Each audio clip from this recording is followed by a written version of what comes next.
Every now and again, there is a solemnity that, when it occurs on Sunday of ordinary time, will supersede that Sunday, and we will celebrate the solemnity. Today is one such day. Every year on the 24th of June, we celebrate the solemnity of the birth of John the Baptist. And that is done 6 months, not quite to the day, but 6 months prior to the birth of Jesus. So children, cheer up. From this day forward, you'll be closer to Christmas than further from it. But it is also corresponding, believe it or not, to the winter and summer solstices. I'm always amused every year at Christmas when someone, either on the news you hear it said, or sometimes someone will say it to me, Father, don't you know that Christmas is actually a celebration of the winter solstice? And instead of looking shocked and dismayed, I congratulate them for actually knowing something and say, you're right. But we don't celebrate that anymore. We celebrate Christmas on that day. But if you want to celebrate the winter solstice, that's all good for you, and I'll be looking forward to getting your winter solstice cards. But we did replace it with these days, but it also corresponds with the cosmic phenomenon of the solstices, because we just celebrate the longest day of the year, and Christmas corresponds somewhat, not exactly now, with the shortest day of the year. That corresponds with the passage in the Gospel of John, in which John the Baptist says, I must decrease while he must increase. And so we celebrate Christmas on at least what at the time was the winter solstice, and from that day forward, the light of the day is longer, until we get to the longest day in June, when we celebrate the birth of John the Baptist, a day in which now the light begins to diminish. So we celebrate the feast of the birth of Christ as the days begin to get longer, and we celebrate the birth of John the Baptist as the days begin to get shorter. I must decrease while he must increase.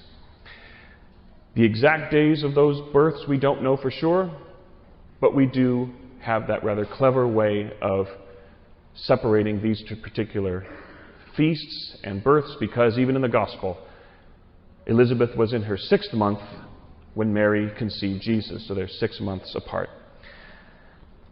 Another thing that is celebrated in the birth of John the Baptist is the naming of John, the formal naming by his father. And when you really think about it, there is more involved in telling the story of the birth of John the Baptist than there is in telling the story of the birth of Jesus.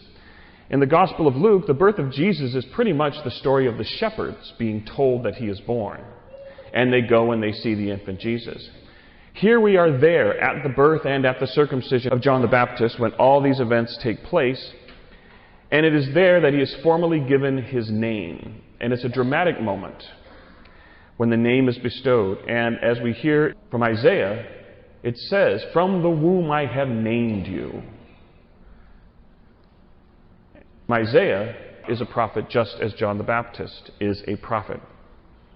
So there's a sense of the divine participation in this. And this is nothing new in the Scriptures. We see it in the Old Testament when Abraham is told, this time next year your wife will have borne a son, and you shall name him Isaac. And here in the New Testament, your wife Elizabeth, in her old age, will bear a son, and you shall name him John. You will conceive and bear a child, and you shall name him Jesus. A name that's given by God. And so the naming becomes an important identity for the person. We also see instances in which the name is changed. For example, from now on you will not be known as Abram, but Abraham. Your wife Sarai will be known as Sarah. From now on you will not be known as Jacob, but as Israel. Even in the book of Daniel, Daniel and his 3 companions have their names changed, but not by God, by the Babylonian culture that is seeking to enculturate them. Daniel was Belteshazzar, Shadrach, Meshach, and Abednego were the Babylonian names of Hananiah, Azariah, and Mishael. Even in the New Testament, Simon, you are Peter, rock, and on this rock I will build my church. Saul was given the name Paul. And even in the book of Revelation, to the victor will be given a white stone on which is written a new name known only to him. So we see God's changing of names throughout. And it's something perhaps we could ponder on this day as we remember the feast of John the Baptist. Names mean things. It's the first gift that our parents have given us when we were born, although sometimes some of them get to be a little cavalier. For example, I once knew a family named Hood. Guess what they named their firstborn son? I told them, I said, "You do know he's going to grow up to hate you." But it is the first gift that parents give their children. What does that name mean? And not just in terms of the meaning of the name, but for the family itself. Who are you named after? What does that name emulate? People take on new names when they are confirmed. Sometimes it's the same name, but tacked now to a saint of that name that they hope to emulate. I once asked a student whose name was Thomas and took the saint he wanted to emulate as Thomas Aquinas, but I asked him, "What name do you choose?" It's St. Thomas Aquinas, but he's not going to say, "St. Thomas Aquinas, be sealed in the gift of the Holy Spirit." St. Thomas Aquinas isn't getting confirmed. What's the name? Thomas or Aquinas? And he thought about it. And after a couple of days, he actually changed his name. His name was already Thomas, so he took the confirmation name Aquinas. We often think of that first name of these saints, but how often do we think of the second name or the surname, Loyola, as opposed to Ignatius? And speaking of Ignatius, I've had many students who said they want to choose the name Ignatius. And mostly after Ignatius of Loyola, they tend to be going to Jesuit schools at the time. But I had two who actually said they chose the name Ignatius after Ignatius of Antioch. Not as well known, but one of the earliest of saints, who's known only for his writings and that he was the patriarch of Antioch who was martyred in Rome. But he was also the first saint in his writings to refer to the church as Catholic in one of his letters. People take on a new name when they enter a religious order, for the most part, sometimes emulating the founder or other great saints in that order. And even the Holy Father chooses a new name. Of course, that began when one Holy Father was chosen to be Bishop of Rome, and his name was the same name as one of the Roman gods. Kind of wouldn't do to have a Bishop of Rome with the same name as one of the pagan gods, so he changed it, and that stuck as a practice of the papacy. And of course, everyone held their breath in terms of what name the new pope would take on. And of course, with Pope Francis, we have someone who chose a name that had not been chosen before. So the name is very important. And in some cases, names mean things. Just take a look at John. You look, you won't find it. I'm not saying he was the first one ever to be named John in the history of the world. But prior to the naming of John the Baptist, no one in the Scriptures is named John. After John the Baptist, we have one of the apostles who's attributed to the gospel and at least 3 letters. The man who receives the visions in Revelation is named John the Seer. In our church's history, we have over 60 saints who are named John, not counting the saints who are named Joan, and at least 2 who are named Juan. And we have 23 popes who took the name John. A very popular name in the history of our church. And yet, prior to John the Baptist, no one in the Scriptures takes that name. We see a real turning point in salvation history. And it is a name that means God is merciful.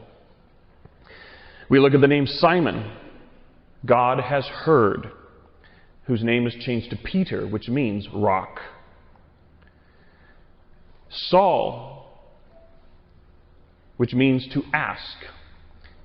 His name was changed to Paul, which means tiny. Kind of an interesting name for someone who's such a great theologian in the New Testament. We look at the Pope's names, the name Benedict, which means blessed one. We look at the name Francis, which I found interesting because you have an Argentinian of Italian descent who's a Jesuit, whose name means Frenchman. Think about it. Frank, the Franks. Francis means Frenchman. But in addition to that, what other names were people pondering as Francis chose his name? Immediately people thought of Francis of Assisi, but in the 3 days before he clarified why he chose that name, there were some Catholic news pundits who were saying, well, he is Jesuit, and there are 2 other saints who were Jesuits named Francis, one of whom is Francis Xavier, the great evangelist of the Far East, but also Francis Borgia. Yes, there was a Borgia who was a saint, who was Ignatius' second successor, the 3rd leader of the Jesuits, a descendant of the Borgias, but interestingly enough, his great-grandfather was Pope Alexander, the notorious Pope Alexander. That was just on his father's side. On his mother's side, his mother was the illegitimate child of a bishop who was the illegitimate child of a Spanish king. And yet, from this past of a scandalous and notorious family name, we have a saint, one of the early leaders of the Jesuits, an example of holiness rising from scandal, a great image of hope. And now we have a pope who takes the name Francis. Francis of Assisi, getting back to basics of the faith. Francis Xavier, evangelization. Francis Borgia, holiness emerging from a time of scandal. Perhaps there was more to Francis choosing that name than simply St. Francis of Assisi. We have the name David. We have a king of Israel who was named David, and a well-known pastor that we're all familiar with. Means adored. I won't tell him if you won't. But then, of course, there's the name of yours truly up here, William Charles Nicholas. William meaning strong helm, Wilhelm, or strong mind, or strong-minded. Charles, free man, and Nicholas, victory, or victory of the people, from the word Nike, the old Greek word. And my confirmation name is Leo, after Pope St. Leo the Great.